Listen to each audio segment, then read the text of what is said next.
सावित्रीमाईने वाईट रूढी आणि परंपरापासून समाजाची सुटका केली. अन्याय अत्याचारामध्ये खितपत पडलेल्या माणूसपणाचं नवीन आकाश प्रदान केलं.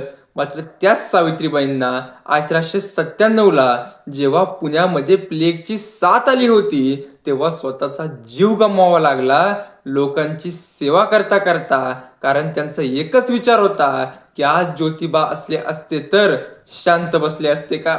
1897चे वर्ष अंधकारामध्ये चाचपडणाऱ्या समाजामध्ये वैज्ञानिक जागृती झालीच नव्हती. जिथे पोट भरण्याचा प्रश्न होता तिथे विज्ञानाला स्थान तरी कुठून मिळणार. त्यातच आरोग्याचा, स्वच्छतेचा प्रचंड मोठा प्रश्न होता.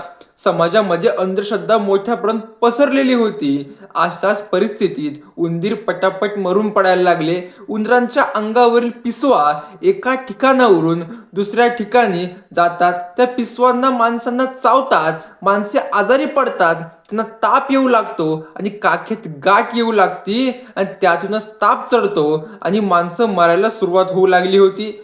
अर्थातच हा रोग संसर्गजन्य होता. तो उंदरांमुळे पसरतो. यासाठी यावर उपाय म्हणून स्वतःचा मुलगा डॉक्टर यशवंत याला ससण्याच्या माळावर त्यांनी दवाखाना उघडायला लावला.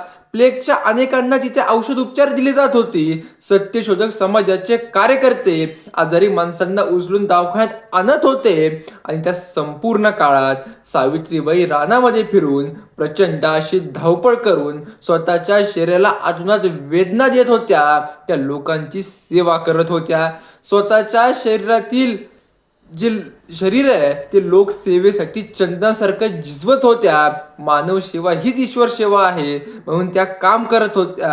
आणि अखेर एका दिवशी पुण्याजवळच्या मुंडवे येथे गावामध्ये गावकुसाबाहेरची महार मांग दलितांची घरं होती. जे मोठ्या प्रमाणात अस्वच्छता होती. तेथीलच पांडुरंग बाबाजी गायकवाड या मुलाला प्लेगची लागण झाली.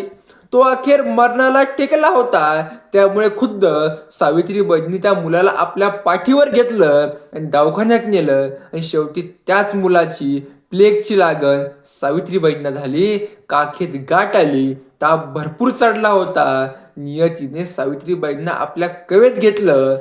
सावित्रीबाई आपल्यातून जगाआड झाल्या. धन्यवाद.